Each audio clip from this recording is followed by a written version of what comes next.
Jadi ini masuk ke materi ketiga, semoga belum ngantuk. Jam-jam rawan sebenarnya, semoga bisa fokus. Jadi yang pertama tadi kita udah bahas DevSecOps secara culture, terus yang kedua Mbak Sinti tadi ngebahas terkait IAC. Nah kalau ini sebenarnya nggak direncanakan, cuma nyambungnya ketika kita udah buat, sekarang nggak mungkin dong kita biarin dia ada gitu. Kita harus tahu apa yang terjadi di sana. Nah sekarang kita akan ngebahas belajar bareng ada yang namanya audit trail. Jadi kita akan ngebuat sebuah sistem lah gimana caranya kita tahu apa yang terjadi di infrastruktur kita dengan banyak pertimbangan ke sananya. Sedikit pengandengan saya, nama saya Wahyu, dengan beberapa mungkin bisa dihubungin kalau misalnya ada apa-apa, ada email sama LinkedIn saya bisa dibaca, entry level juga sama kayak Mbak Sinti tadi. Mungkin kita langsung ke materi aja. Oke, jadi kita mulai ke masalah. Kita membuat sebuah solusi itu harus ada masalahnya, jangan kebalik. Nah, masalahnya sekarang kita bahas dari OWASP top 10, misconfiguration itu masih salah satu yang jadi concern gitu. Misconfiguration itu selalu akan jadi masalah dan dampaknya luar biasa. Mau di 2017 bahkan mau ke 2021 pun tetap ada, dan bahkan ke 2025 pun mungkin nanti versi terbaru masih ada. Dan yang namanya misconfiguration itu masih aja juga tinggi kerentanan atau bisa dikatakan terdeteksi. Di sini dari data yang saya ambil dari open source juga masih tinggi misconfiguration. Bahkan grafiknya juga pun masih naik. Jadi yang namanya misconfiguration itu masih jadi sebuah tantangan bagi kita yang handle infra. Nah, inilah yang akan kita urus sekarang gitu. Itu secara global. Nah, sekarang saya mau cerita secara saya pribadi, masalah di perusahaan saya. Jadi kenapa saya buat ini? Itu pertama, pernah ada kasus, sering lah, ada engineer gitu ya, atau developer. Dia ngelakuin sesuatu tuh, something. Terus tiba-tiba yang dilakuin itu jadi error gitu kan, error. Terus setelah itu nyalah-nyalahin, ini siapa yang ganti ini? Yang ganti env siapa? Yang ganti cron siapa? Yang ganti code-nya siapa? Segala macam. Gak ada yang ngaku gitu kan. Sebenarnya sih tujuannya nyalahin, ya benar, tetap akan nyalahin, lu perbaikin tuh gitu kan. Cuma tujuan utamanya bukan itu. Tujuannya ya kita bisa tahu dia itu sebenarnya mau ngapain, tujuannya apa. Jadi misalnya tujuan saya mau A, ternyata yang dilakukan salah. Nah, kita bisa cari tahu salahnya di mana, kita benerin masalahnya. Karena dia takut disalahin, nggak ada yang ngaku gitu kan. Akhirnya ngeblank, udah loss, hilang, nggak ada yang ngaku. Nanti ngulang lagi dari awal. Ini siapa lagi kan? Gitu-gitu aja looping, nggak ada masalah. Jadi nggak ada lesson learn-nya. Terus ada juga kasus di teman saya gitu. Dia engineer juga. Dia di tempat saya ada yang namanya backup. Backupnya masih manual, masih pakai rsync ya. Cuma di hari itu tiba-tiba database-nya rusak, skemanya rusak. Somehow skemanya rusak lah intinya. Nah, cuma akhirnya karena di shifting, dia yang lagi shift, dia yang disalahin gitu. Ini pasti kau ini gitu kan. Dan temennya itu pun nggak bisa ngelak karena cuma dia yang shifting di situ. Akhirnya dia disalahin, dimarahin sampai dikena SP. Kasihan, padahal nggak ada buktinya gitu kan. Jadi kita mau nyalahin enak, tapi mau nyalahin pun nggak enak sekali karena nggak punya bukti. Nah, berangkat dari masalah itu, makanya saya buatlah disuruh sebenarnya, disuruhlah buat yang namanya audit trail.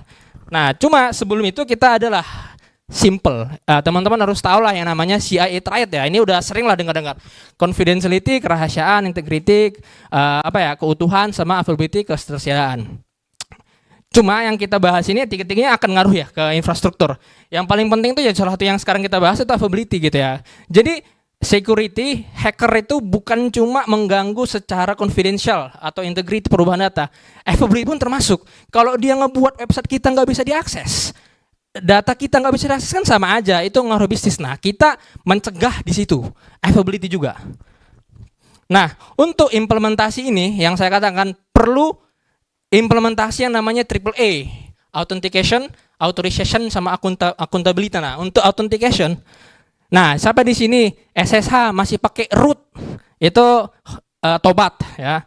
Terus ini juga kejadian di perusahaan saya juga. Waktu saya belum datang, dia SSH-nya pakai root atau enggak pakai user universal namanya data sintesa gitu misalnya. Atau nama perusahaan OpenStack gitu misalnya dibuat namanya itu. Jadi semua orang pakai itu.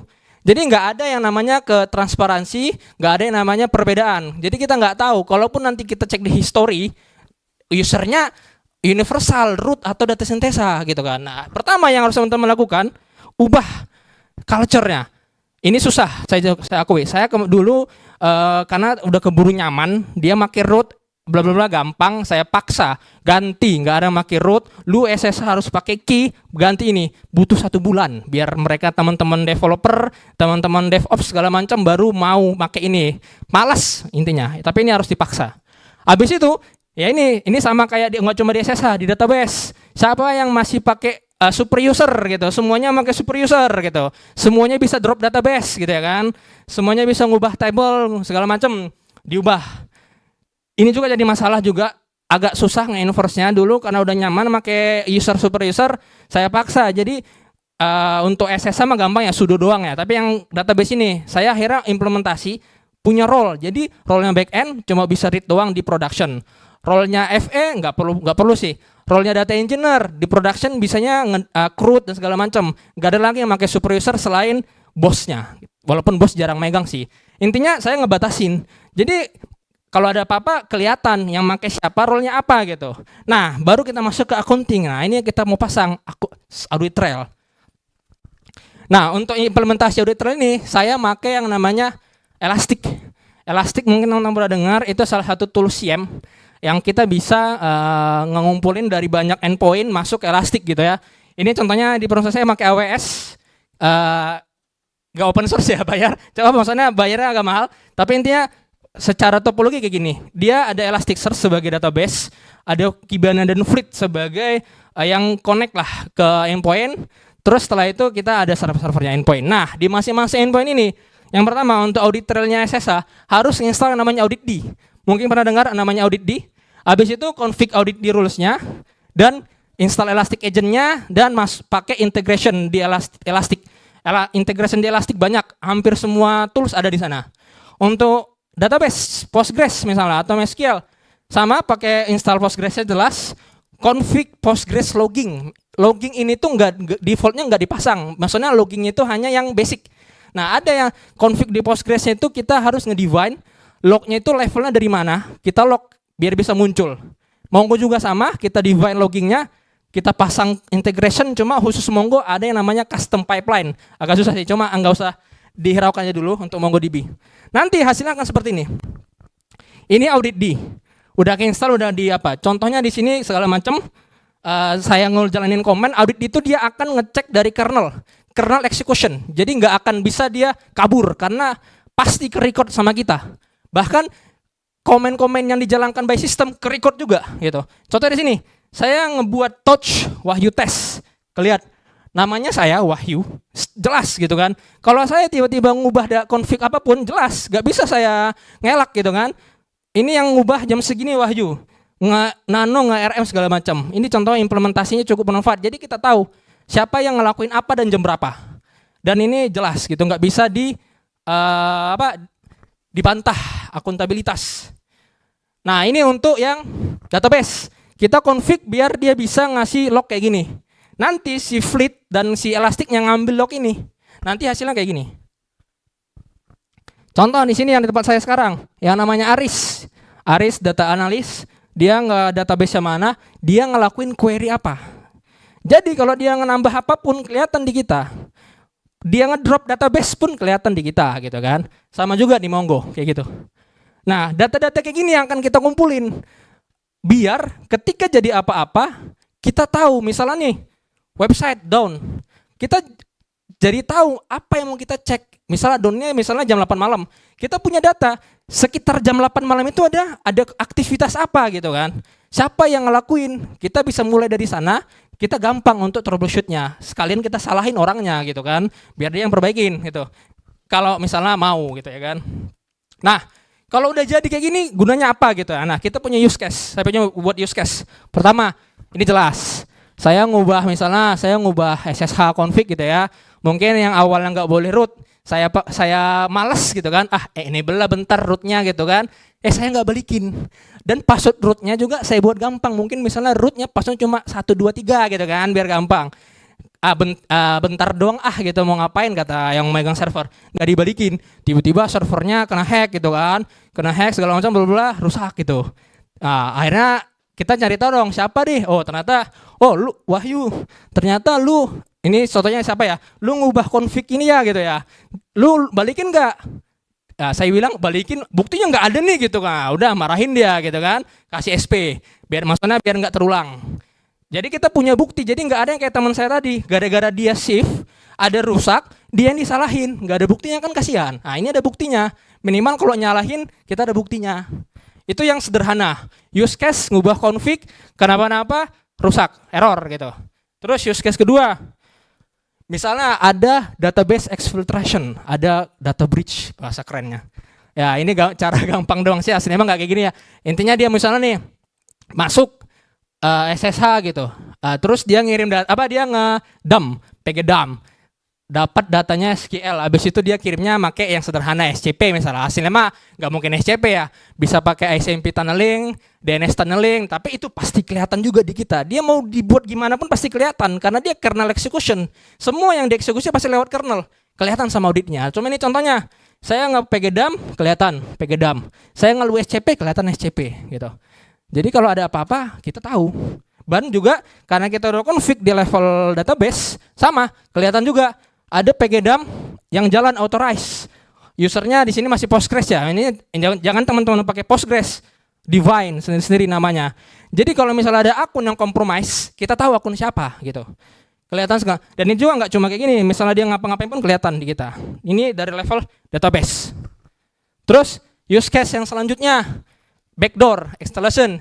Ini pengalaman juga di perusahaan saya. Saya pernah kejadian servernya akun SSH-nya ada yang compromise. Memang saya kasih ini servernya bukan production. Kalau yang production saya udah pakai authentication-nya pakai key, nggak bisa pakai password. Jadi untuk login SSH harus pakai private key. Dan itu tiap orang punya sendiri-sendiri dan nggak boleh di-share dan punya passphrase untuk production. Nah, cuma kan untuk dev kan buat apa kan? Kasih capek lah. Akhirnya saya kasih lah yang dev. Udahlah, lu buat akun SSH-nya tetap sendiri-sendiri. Cuma akunnya saya buat default nama 123. Saya udah bilang pertama kali login harus lu ganti ya, nggak diganti sama dia gitu kan. Akhirnya tiba-tiba misalnya nih nama saya Wahyu, password SSH cuma Wahyu 123, langsung kena hack. Tiba-tiba di server saya CPU-nya tinggi 100% terus ya. Ini kenapa gitu kan? Dicek di hardtop nggak ada apa-apa gitu.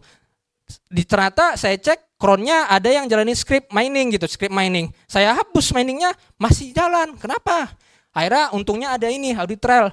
Akhirnya ketahuan ternyata hackernya ngambil script mining terus disembunyiin scriptnya dijalanin sebagai service system D. Nama servicenya Python. Nah bayangin kalau misalnya nggak punya audit trail, nggak mungkin saya baca-baca semua itu sistem D itu, nggak mungkin kan. Nggak mungkin juga saya curiga sama service Python gitu. Makanya kan dia udah buat service terus di enable. Makanya tiap booting setelah saya reboot jalan lagi karena udah di enable. Nah itu alhamdulillahnya ada ini. Kalau nggak ada audit trail saya udah ikhlaskan aja servernya itu, kita ganti yang baru. Sayang kan nggak ngabisin effort. Nah ini contoh use case-nya kita praktekin.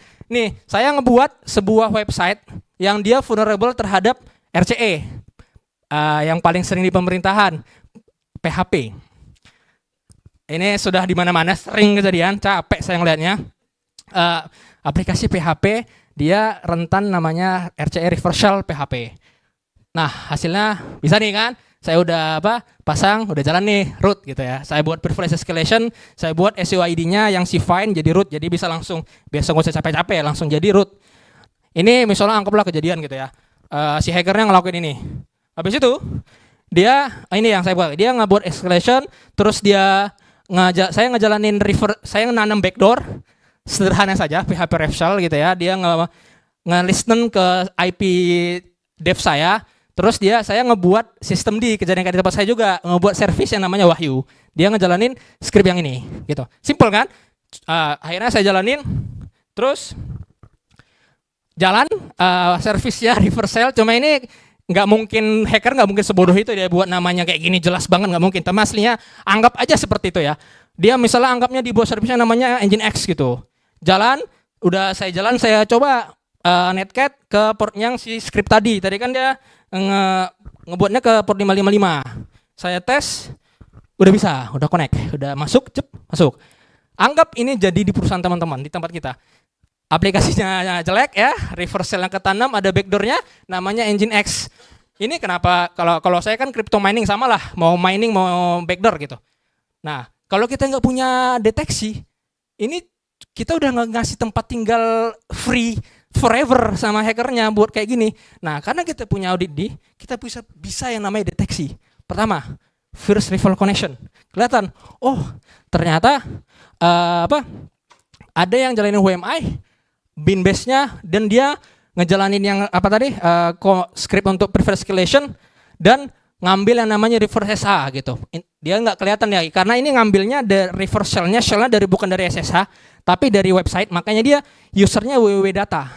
Ini pasti teman-teman yang main di Nginx pasti tahu, karena dia reverse shell-nya lewat website, dia usernya sebagai www.data, dan dia unset. Kenapa? Dia nggak pakai sebuah interaction langsung dari manusia, dan maksudnya interactionnya lewat web, makanya di unset. Tapi ini detect juga sama si audit D-nya. Terus kelihatan juga dia ngebuat sebuah directory, ngambil scriptnya reverse PHP, terus ngubah sistem di namanya Wahyu Service, daemon reload, terus di enable. Bahkan kalaupun saya hapus log audit.log-nya, misalnya kan audit itu lognya di audit.log, saya hapus masih kelihatan.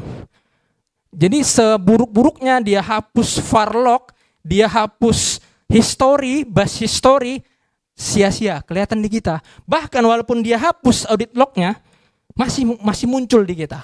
Jadi there is no place to hide, nggak bisa sembunyi, kelihatan gitu. Jadi yang kejadian di perusahaan saya jangan terjadi, teman-teman. Kita punya mata di sini, makanya saya katakan know what happened on your infrastructure. Ini di level SSH, di level database juga sama. Kalau ada kenapa-napa kelihatan di kita. Cuma syaratnya itu, teman-teman, tantangannya harus AAA. Ini agak susah karena yang kata-kataan yang sebelumnya, keamanan selalu berbanding terbalik dengan kenyamanan. Biasanya susah tuh. Udah nyaman ya, nggak mau dia. Nah, kalau udah bisa, kita lumayan punya fitur ini, begitu. Oke, materinya sebenarnya simple itu saja. Mungkin teman-teman bisa terapkan. Mungkin saya coba demo tipis-tipis lah ya. Maksudnya gimana sih yang udah jalan dan real time apa gitu loh. Auditnya, audit trailnya. Tanya jawab. Perhatikan bentar, nunjukin baru tanya jawab ya.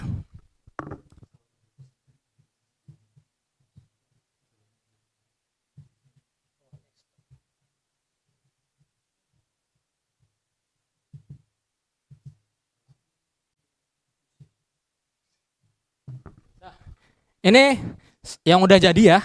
Enaknya pakai elastik itu kita bisa time frame.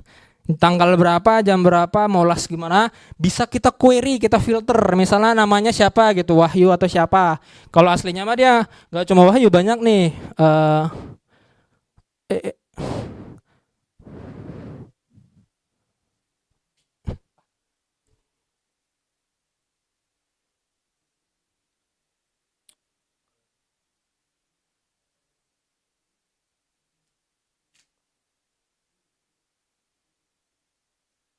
Susah banget nge-lag. Nah, kelihatan nih server saya, ini servernya ya. Ini hostname kayaknya nggak rahasia lah hostname. Cuma nama-namanya ke state.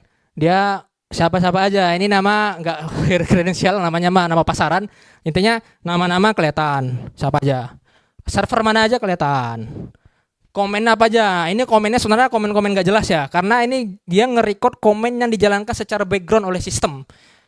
Tapi ya nggak apa-apa. Intinya kita bisa lihat di sini. Kalaupun misalnya ada apa-apa, kita bisa filter. Server ini aja dah, usernya siapa gitu, bisa kita lihat. Ini contohnya. Nah, sekarang coba kita contohin. 1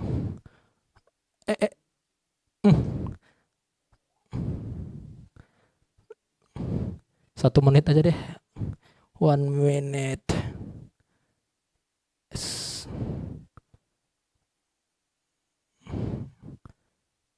Oke, 1 menit, dan sekarang saya coba jalanin komen apapun lah ya di server yang udah saya buat. Saya buat sederhana, touch lagi lah, touch Wahyu Rap gitu. Terus saya Vim misalnya, Wahyu Rap. Terus saya simpan, terus saya RM. 3 komen, touch, Vim, sama RM. Kalian kedeting nggak sama dia? 1 menit. Mana apanya nih?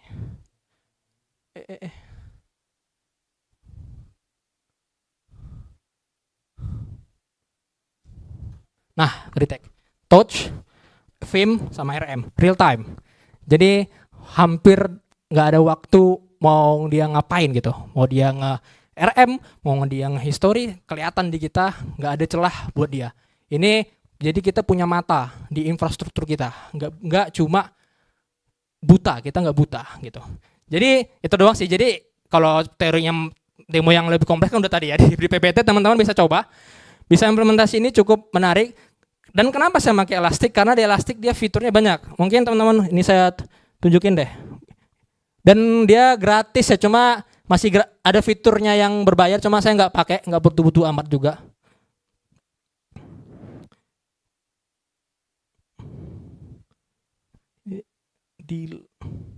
Nah, integrasinya ada banyak gitu. Teman-teman tinggal pakai. Hampir semua produk kayaknya ada di sini. Kalaupun nggak ada, bisa ngebuat custom. Dan enaknya ini karena kita pakai Fleet namanya. Kalau teman-teman pernah bermain pakai Filebit, itu kita harus config tuh. Di Filebitnya, lu ngambil lognya ada di mana. Kalau ini nggak perlu, kita cukup dari sini aja, kita kasih tahu, lu ambil confignya Nginx. Bahkan kita nggak perlu divine, udah bisa tahu sendiri. Pakai Fleet, tinggal integrasinya enable, datanya masuk, dah selesai. Sesimpel itu. Pakai Elastic. Oke, kayaknya dari saya cukup. Terima kasih atas kesempatan dan atensinya. Saya tutup. Selamat siang. Sekalian mau nanya, monggo. Ya, monggo Mas, pertanyaan. Oke, sebelumnya terima kasih lumayan. Kalau saya mungkin ada beberapa pertanyaan ya. Waduh, banyak banget ini. Yang pertama, itu tadi kan bilangnya lebih monitoring aktivitas komunikasi di OS-nya. Berarti di auditnya bukan pakai yang monitoring cara simple kayak open, edit sama delete, tapi pakai syscall ya? Ya, syscall. Dia ada config XCVE namanya, execution. Ya. Oh, berarti cuma ngambilnya XCVE doang? Iya, saya sejauh itu doang. Karena use case saya masih cukup di situ. Oh, berarti belum sampai explore semua sistem call yang dipakai sama si cell-nya? Belum. Memang benar, audit itu masih bisa dieksplorasi banyak tuh. Yeah. Apanya config-nya, bisa ngelihat network binding, bisa ketahuan di situ tuh segala macam. Nah, ini untuk memulai gitu, pakai XCVE config-nya. Oke, kalau gitu mungkin ini agak keluar dari topik. Aduh. Pertanyaannya yaitu gimana kalau misal nemuin sebuah binary cell yang dia itu nggak bisa di trace syscall-nya karena dia ngeblok trace. Gimana caranya? Kalau itu jujur, saya belum pernah ada case ya. Case itu baru itu doang. Dia masuk SSH, dia ngejalanin sebuah script. Nah, mungkin scriptnya jalan after that dia nggak kelihatan. Tapi at least waktu dia jalanin script itu kelihatan ya, gitu loh. Kalau XCTV emang kelihatan. Iya. Jadi dari saya itu sih Mas. Kalau memang untuk yang advance, jujur saya belum eksplorasi yang sampai ke sana karena ini aja sebenarnya udah sangat membantu buat teman-teman di perusahaan saya gitu. Tapi nice, nanti saya coba pelajari dulu. Terus apa lagi ya? Itu kan audit dia. Kalau semisal dan dia nge-write ke log, kalau semisal eventnya ada banyak, terus dia bakal bikin noisy di lognya. Ya. Dan kemungkinan bakal ngedrop performa juga. Itu apa yang biasanya Masnya lakuin? Nah, kalau saya lognya banyak banget, memang benar. Satu, kita tuh setahu saya bisa ngefilter dari AUID-nya, UID-nya segala macam. Jadi kita nggak ngambil log semua yang by system nggak usah. Yang misalnya tuh UID-nya 0, 1 segala macam itu nggak diambil. Kita ambil beberapa. Itu sedikit mengurangi. Nah, kalau dari saya pengalaman sejauh ini belum ada dia sampai ngeganggu sistemnya si server audit itu. Cuma memang yang bikin seringnya nggak rusak sih, performa itu elastiknya. Karena saya implementasi elastik ini ada security-nya juga. Di situ ada fitur security, nah itu dia nge-trace setiap proses dan file. Nah itu kadang berat. Jadi kadang challenge-nya justru itu di elastiknya kalau saya, belum di auditnya.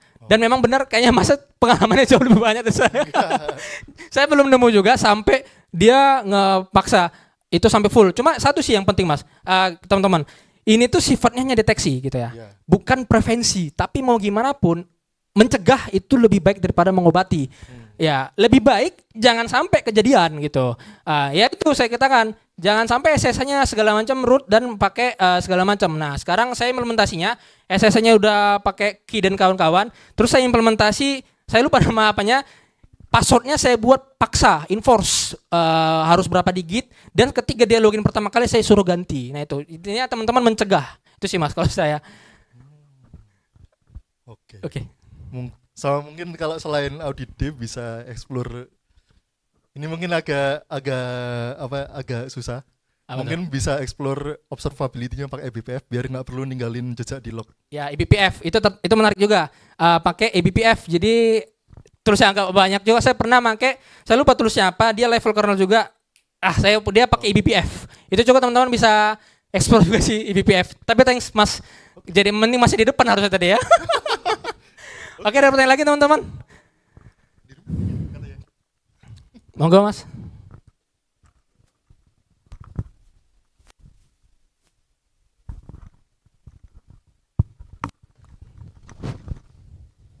Oke mas, terima kasih.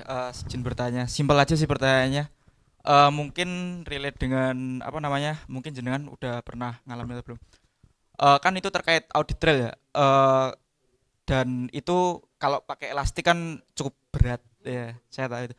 Saya juga pakai buat di Wazuh kan. Nah itu yang jadi concern utama itu adalah yang jelas yang pertama storage dan juga resource. Nah, kalau dari jenengan itu untuk audit trailnya itu untuk range time-nya itu berapa lama mas? Kan soalnya kalau misal kita dari security kan juga ada namanya di ISO itu kan ada audit juga ya kan. Kita kalau misal audit itu harus ada audit trail dan segala macam. Nah itu berapa lama untuk yang kasus ini kan? Kalau dari kasus saya kan itu nggak cuman server ya, agentnya itu kan juga endpoint juga. Nah itu kan jadi masalah yang di storage-nya. Nah itu kalau dari pengalamannya jenengan itu berapa lama untuk team race-nya itu dan seberapa besar resource-nya itu? Dan kalau misal ada alternatif yang lebih oke itu gimana kalau misal pengalaman dirinya? Oke. Ini sebenarnya akan dialami oleh semua orang yang pakai CM. Itu storage. Jelas itu berat boy. Dan saya di sini Elastic ini nggak cuma pakai audit trail, ada dia fiturnya synthetic untuk uptime monitoring. Jadi buat SLA. Jadi semua server-server itu yang saya buat ngehit setiap menit ICMP sama TCP. Security juga. Terus untuk metrik. Jadi sering lah muncul tuh server mati, OOM habis memori. Kenapa nih gitu? Ini script siapa? Ternyata scriptnya ini yang bikin habis memori gitu. Jadi banyak lah yang saya pakai gitu kan di sini. Dan sekarang infra saya itu makainya itu storage-nya saya pakai implementasi multi site deployment apa gitu. Pokoknya ada yang hot site, ada yang warm site sama cold site gitu ya. Jadi kalau auditnya saya nggak ada mutusin mas, karena saya lihat sejauh ini pengalaman saya nggak batasin. Cuma yang saya ambil itu data retensi. Jadi di Elasticnya itu ada fitur untuk mindahin dari hot site ke cold site. Saya cuma pakai hot sama cold sih karena nggak ada uang ya banyak-banyak. Jadi hot site, cold site. Habis itu range-nya 3 bulan. Itu dari hot doang 3 bulan, dari cold itu dari 3 bulan sampai setahun. Nah dari setahun ke atas saya pindahin ke S3. Gitu sih caranya. Jadi storage-nya karena pakai AWS lagi-lagi kan mahal ya AWS ya. AWS mahal, pakai GP3 lagi. Mahal. Jadi dibengkak lah dulu kan, akhirnya saya implementasi dulu enak, saya waktu awal masuk dikasih 1 tera GP3. Wah, mantap gitu kan. Akhirnya kegedean nih katanya kata mas bosnya, dikurangin 500 giga, cuma dipecah 250 300 itu hot site, 500 yang dia nggak pakai GP3, pakai yang GP2. Sisanya baru di S3. S3-nya pun pakai yang Glacier biar lebih murah gitu. Kalau itu saya itu sih tantangannya storage sekarang ya. Saya belum nyampe yang bener-bener dari audit D-nya ngefloat belum. Karena audit D nggak gede-gede amat sih, lognya masih mega. Yang berat itu lognya Postgres-nya lumayan berat lognya, apalagi di aplikasinya itu panjang banget query-nya. Akhirnya ngeberatin ya kan. Akhirnya saya buatnya itu log level di Postgres-nya itu nggak log, tapi di bawahnya saya lupa apa. Jadi nggak terlalu banyak. Nah dan tiap bulan saya cek gimana kondisi state-nya si storage. Kalau misalnya udah mau habis saya paksa pindahin ke cold dan saya pindahin ke S3 gitu sih mah. Kayak sama sih mas ya. Nah kalau solusinya yang baru, saya pernah nyoba hal yang seperti ini, mau coba pakai tick stack, Telegraph, InfluxDB sama Grafana. Susah sekali, nggak bisa karena lognya itu kepecah ya. Audit itu ada 3 lognya. Log untuk atas itu cuma UID-nya siapa, bawahnya itu dia komennya apa, terus bawahnya lagi itu dia di direktori mana. Nah saya belum nemu gimana caranya gabungannya jadi satu gitu, kemarin saya pusing gitu, nggak tahu caranya. Nah di Elastic alhamdulillah udah ada, tinggal pakai doang gitu. Di Wazoo juga udah ada fiturnya, langsung nemu. Cuma kurangnya dia nggak bisa nge-resolve ini UID namanya siapa, hanya UID-nya nomornya berapa gitu. Misalnya 1005 itu UID-nya Wahyu, cuma dia ngasih 1005. Masalahnya di tiap server beda-beda UID-nya gitu kan. Kalau ada apa-apa report, saya harus buka dulu servernya, cek ID 1005 siapa gitu kan. Nah, kalau di Elastic dia bisa fitur nge-resolve itu ID-nya siapa, makanya langsung kelihatan namanya siapa, Wahyu gitu kan, atau Aris kelihatan. Itu sih kelebihannya. Oke, waktunya 1 menit. Terima kasih teman-teman. Ada gimana mas? Aman ya? Oke. Terima kasih buat waktu, kesempatan dan sharingnya ke masnya. Nanti saya coba pelajari lagi. Thank you very much. Saya mohon maaf apabila terdapat kesalahan penyampaian. Saya tutup. Selamat siang semuanya.